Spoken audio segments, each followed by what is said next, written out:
New Warriors. This comic never even made it to shelves, and still became one of the most hated books in Marvel history. In March 2020, Marvel dropped a trailer for a New Warriors reboot introducing 5 new characters. Within hours, the internet exploded. Trailblazer, B-Negative, Screen Time, and front and center, Snowflake and Safe Space. It read like a parody, but this was Marvel's actual lineup. Fully serious, fully official. The backlash hit instantly. YouTube downvotes piled up, Reddit threads blew up, and comic YouTubers called it the death of Marvel's dignity. The video was so ratioed, Marvel disabled comments. The creators tried to explain the concept. Snowflake and Safe Space were meant to reclaim slurs and explore trauma, but fans weren't buying it. They called it virtue-signaling nonsense wrapped in a cringe costume. But the book was never even released. After the trailer, Marvel went silent. No new previews, no digital listings. It was quietly canceled without explanation. A ghost book. The backlash kept growing as fans saw it less as a passion project and more like a boardroom brainstorm engineered to trend on Twitter. It wasn't just the names. It was how Marvel framed it as a woke team for modern youth without any actual stakes or substance. Even longtime fans of the original New Warriors felt insulted.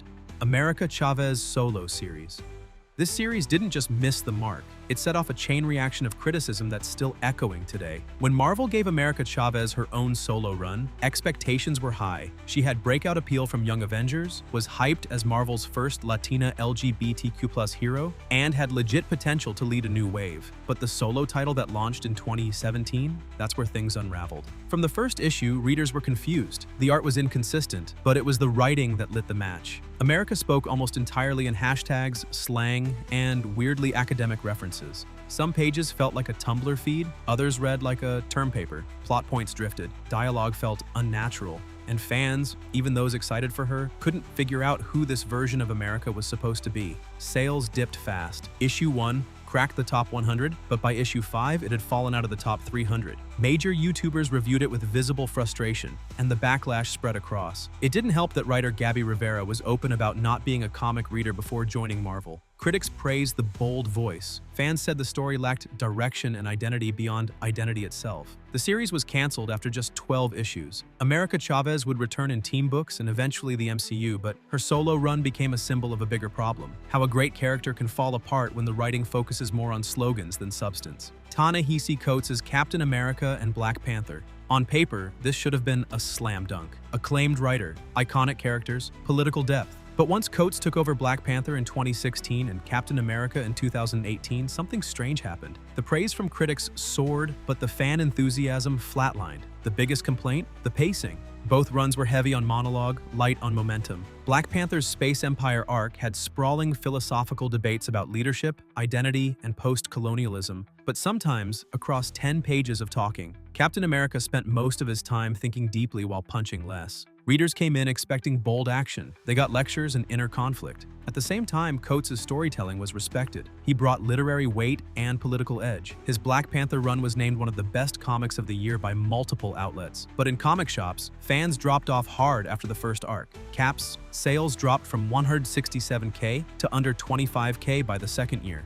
Some fans said the characters felt sidelined in their own books, like platforms for ideas, not personalities. The divide only deepened as Coates refused to pull punches, opening his Captain America run with a government overtaken by Hydra and a nation locked in ideological crisis. It wasn't subtle. Some praised it as bold.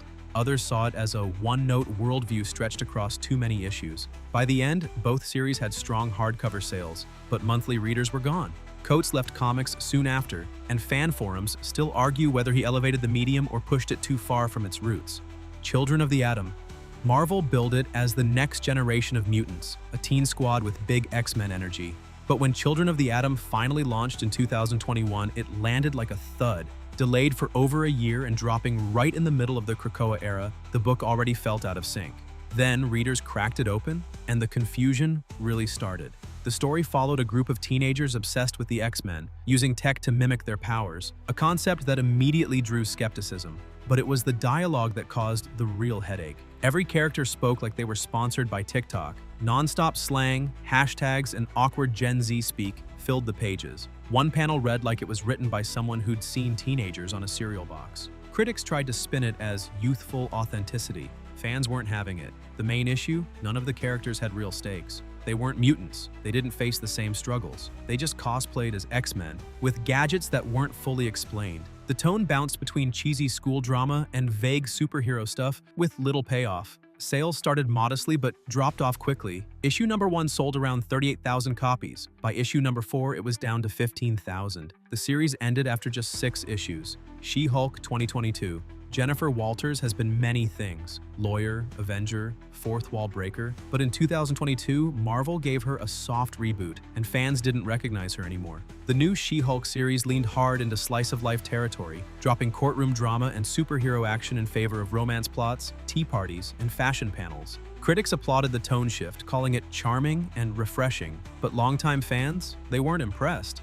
The new run downplayed her intelligence and strength. One issue focused on her cleaning up the apartment and gossiping with Patsy Walker. Another centered on dating woes and cupcake baking. Readers started wondering if this was still the same character who once knocked out the Thing and argued cases before cosmic judges. Social media debates erupted. Supporters defended it as a fun character study. Detractors said Marvel reduced Jen into a quirky girlfriend role, stripped of her edge. And because the comic dropped right around the Disney Plus She-Hulk show, which had its own backlash for similar reasons, the confusion only got worse. Sales were decent at launch thanks to variant covers and media hype, but interest faded fast. Within a few issues, the title dropped out of the top 100. Reviews turned mixed, and comic shops reported little pull list retention.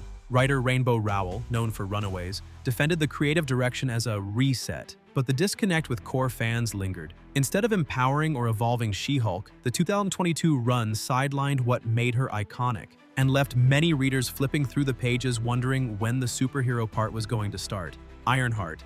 When Marvel introduced Riri Williams, they weren't just building a new hero, they were replacing one. Tony Stark was dead, and in his place stood a 15-year-old MIT genius in a suit of homemade armor. The debut came with major buzz, but the execution? That's where the turbulence started. Fans didn't reject Riri because she was young or black. The frustration came from how fast she was pushed to the front. No build-up, no deep arcs, no struggle. She built armor in her dorm, got Stark's blessing via AI hologram, and suddenly she was headlining as Ironheart. Many readers felt like they were told to care before they even had a chance to know who she was. The solo series launched in 2018, written by Eve Ewing, and had some solid opening numbers, but the dialogue leaned heavy on exposition and moral lessons. The supporting cast was thin, and villains barely lasted 2 issues. While Riri was praised as a role model, critics and fans alike noted she lacked personality beyond being smart and defiant. Sales slipped quickly. Issue number 1 broke 40K in orders. By issue number 5, it was below 20K. The comic ended after 12 issues, and Riri was shuffled into team books like Champions, where she was often overshadowed by stronger characters like Miles Morales or Kamala Khan. I Am Not Starfire. This one didn't just spark criticism, it became an online punching bag. When DC announced I Am Not Starfire, a young adult graphic novel about Mandy, the rebellious goth daughter of the iconic Teen Titan, fans were immediately skeptical. She hated superheroes, rejected her mom's legacy, and spent most of the book sulking through high school drama. The title told you everything. She wasn't Starfire and didn't want to be. Written by Mariko Tamaki and illustrated by Yoshi Yoshitani, the book was framed as a coming-of-age story, but many readers saw it as something else, a self-insert rant wrapped in a cape. Mandy looked and talked like a version of the author, and Starfire, once a confident, powerful warrior, was now written like a clueless, bubbly embarrassment. The mother-daughter dynamic felt forced, and the superhero elements barely registered. Once preview pages dropped, the backlash was instant. YouTubers and Twitter threads torched it. The book was flooded with 1-star reviews on Goodreads and Amazon. Critics called it bold and emotionally raw. Fans called it condescending and anti-fan. DC stayed quiet. No strong marketing push followed. Sales were soft, and it didn't chart high on major lists. Some comic shops didn't even stock it. And when readers did get their hands on it, the takeaway was clear. This wasn't a love letter to the Titans. It was a rejection of everything they stood for. Marvel Voices and Pride. On launch, it sounded like a win, a series of one-shot anthologies spotlighting Marvel's diverse characters and creators. Titles like Marvel's Voices, Pride, Indigenous Voices, and Identity were meant to uplift underrepresented groups. But once the issues hit shelves, the celebration turned into criticism. Each issue featured a handful of mini-tales, 5 to 7 pages each, with limited plot and heavy-handed dialogue. Some were heartfelt tributes, others felt like checklists. Characters like Iceman, America Chavez, and Northstar showed up often, but didn't do much. The focus leaned more on making statements than building arcs. Reviewers praised the initiative, Readers started calling it diversity marketing in comic form. The Pride editions in particular drew backlash. Some fans accused Marvel of spotlighting queer characters just for visibility during June, with no follow-up across the year. Others pointed out how some characters featured, like Somnus, were introduced in one anthology and then never used again. Online, the divide was clear. Some hailed it as necessary representation. Others said it felt shallow, a product built to trend, not connect. And while the variant covers sold decently, many retailers reported that readers weren't adding the issues to their pull lists. Marvel continued the line annually, but rarely expanded these characters into solo titles or mainline teams. The intention was clear. The execution left fans divided. Marvel Voices wanted to be a celebration, but for many, it read more like a marketing memo. Representation matters, but readers wanted it wrapped in compelling, lasting stories. And that's where these books struggled to land. Iceman. For over 50 years, Bobby Drake was one of Marvel's original X-Men, a jokester, a hothead, and never short on confidence. But in 2015, Marvel took him in a completely new direction.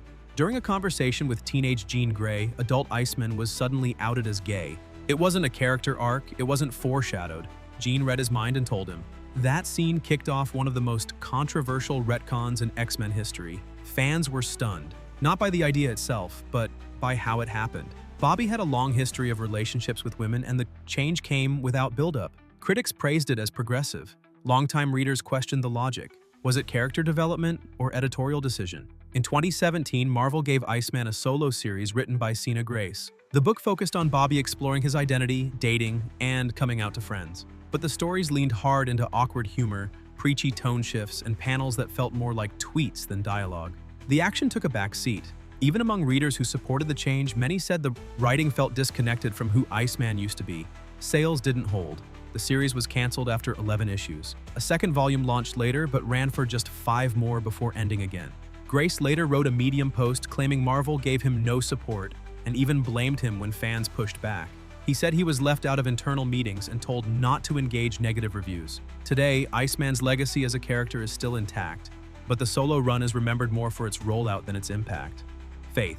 When Valiant launched Faith Herbert into her own solo series in 2016, it came with high hopes and heavy praise. A plus-size superhero who was smart, joyful, and geeky, comic outlets called her a refreshing new voice. The concept had promise, but the writing never rose to meet it. Faith was introduced as part of Valiant's Harbinger team, a fan favorite with real personality. But in her solo run, something changed. The action slowed, the villains turned goofy, and the scripts leaned heavily into blogger speak and media satire. One arc featured her fighting a reality TV villain, another centered around celebrity crushes and social media manipulation. It was less about being a superhero and more about quirky commentary. While critics applauded the body-positive messaging, fans started fading fast. Many praised the representation, but said the plots felt like filler. Faith was often written more like a brand ambassador than a hero. Dialogue focused on positivity over stakes. Real threats were rare, and readers who wanted her to be more than a symbol got stuck in stories that barely moved. The series ran through multiple relaunches and mini-arcs, but it never expanded into the bigger Valiant universe like it was supposed to.